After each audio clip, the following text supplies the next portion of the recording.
Fast cars and fancy homes, designer wear and glittering jewels, these are the secrets of the well-heeled, living large but with very little to show for it on paper.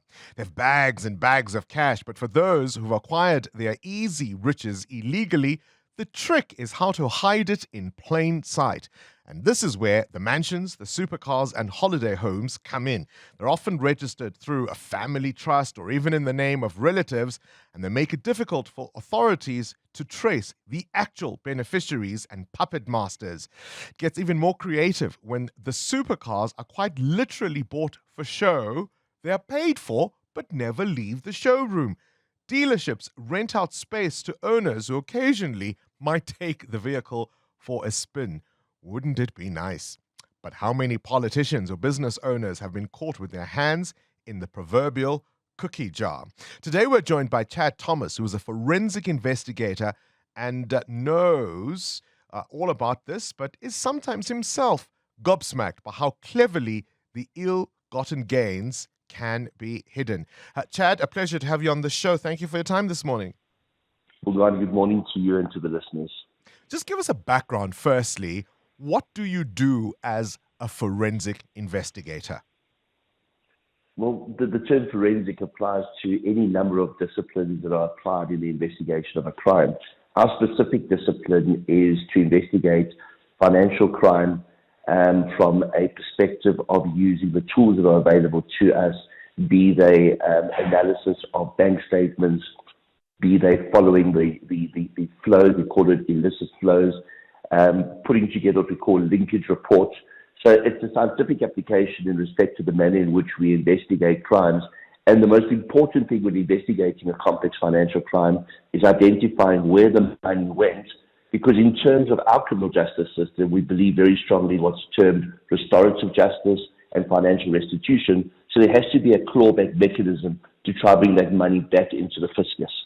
What red flags do you look out for when investigating these types of crimes, money laundering schemes and the like, particularly when it comes to high-profile individuals? Well, if a lifestyle audit doesn't match with the way in which the person is living their life. A very famous case, of course, was Dave King. SARS, where they were fully capacitated before the capture years, were able to conduct these lifestyle audits, see how people were living, and then go through their taxes, go through their accounts, go through their businesses and find that there was a massive hole. So King had declared X amount per annum as being his personal taxation that he would have to pay across, but he was literally living La Vida Loca. And that's when you see the state taking the lead in investigating, should they have capacity. You had members within SARS as well as within organized crime components of SAPS that would read the Glamour magazine, style sections of the newspapers on a daily or weekly basis. And they would identify these so-called rich individuals that were living La Vida Loca. They would even watch programs like Top Billing, and then they would audit them. They would do a lifestyle audit in the background. When the lifestyle audit didn't match what they were seeing, they would then lodge a further investigation to try to establish where, in fact, these funds were coming from. That's, of course, perhaps in reference to ordinary folk, but we've seen in recent months high-profile individuals from business people to religious leaders and some politicians get at least charged for wrongdoing. And yet, quite often, what's on paper doesn't reflect the kind of lavish lifestyle we've become so accustomed to seeing from so many of them. So what we found in South Africa is money laundering tends to come secondary to what we call a predicate offense. So when somebody's being investigated for fraud, for theft, for tender manipulation, whatever the case may be, the predicate offense would be that of the fraud. Following in the background would be the money laundering. So money laundering hasn't been the actual focus of the investigation. It comes in after the investigation has already gained momentum.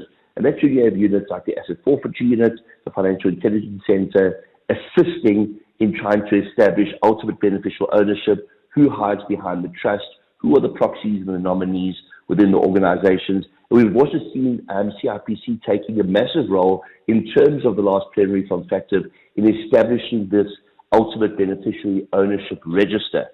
So when it comes to the politicians, when it comes to some of the people that they are involved in, they've been very adept at being able to disguise where these actual assets are owned, and that they are just, in inverted commas, making use of these assets.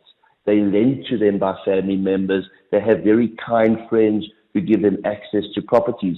Meanwhile, that's just a veneer of credibility that they've created. In actual fact, they own it, but they know that should there be a lifestyle audit, it would show up if it was on their name. It would be best to hide it in another name. But we've often heard of phrases like politically exposed persons, and often people will say, hang on, but, isn't the son-in-law of a politician also allowed to have a bit of wealth? But it's often not as simple as it seems, right? Well, it's not. I think there was a very famous saying many years ago by a politician, Bongani, who said, I wasn't in the struggle to be poor. And he made a valid point. Just because he was in the struggle doesn't mean he has to continue struggling. He and his family can participate in business, and they can participate, in trying to better their lives and improve their lives and to live a better life. It's just the fact that when you are a politician or you are exposed to somebody who is a politician, referred to them as PEPs, politically exposed persons, that's when it starts becoming grey, because it's the politicians that have oversight in respect of some of the tenders that are issued, and they also have influence when it comes down to those various tender committees that have been established. Now, what came out recently was very interesting. One of the departments in government said they are now going to be live broadcasting the tender adjudication committees and the various processes that take place in the decision making so that it's open and transparent. And this, again, is going a long way now to ensure that this transparency is there, so we now know who is actually getting the contracts, and to see whether they tied back to the various politicians that they may be connected to. There are questionnaires in place that they have to answer truthfully, but of course, a lot of the time, there's disingenuous statements that are made in respect of who they may be connected to. Who are the facilitators of these kinds of crimes in terms of how they hide this wealth? Is it estate agents, car dealerships, jewelers? And do they have a responsibility to report, or would that mean them losing customers? They do have a responsibility to report. The FSCA has sent out notification to their member base of financial advisors. The FEEC has had roadshows to bring into the fold what we call reporting obligations by estate agents, by law firms, because you must remember, even law firms, trust accounts have been used to launder money.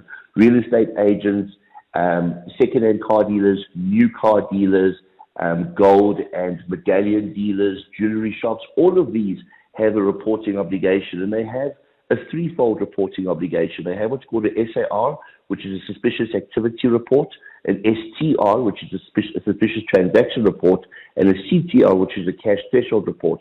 So if you receive cash over a specific amount that somebody wants to pay for something, you do have a reporting obligation in that regard. Do they? To a large extent, they have to, because they are going to, at some stage or another, be audited. And if they don't, the bank may do it, because the bank also has an obligation. So Section 29 of FICA was established specifically to create this reporting mechanism. So somewhere along the line, somebody's going to report it. So it's best that the person that should be reporting it reports it, because if they don't and it catches them, it can be business ending for them. You spoke earlier about how essentially our law wants a clawback of monies that have been acquired illegally, and yet we've watched over the years people like Marcus Uester, for example, was famously untouched after his alleged fraud. We've seen people like Rushabangu, for example.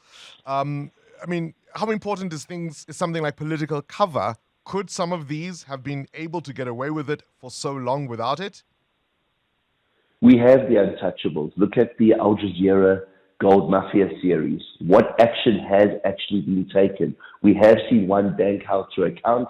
They say that another bank is going to be held to account. But what about the actual people that benefited both here as well as in Zimbabwe as well as in the UAE?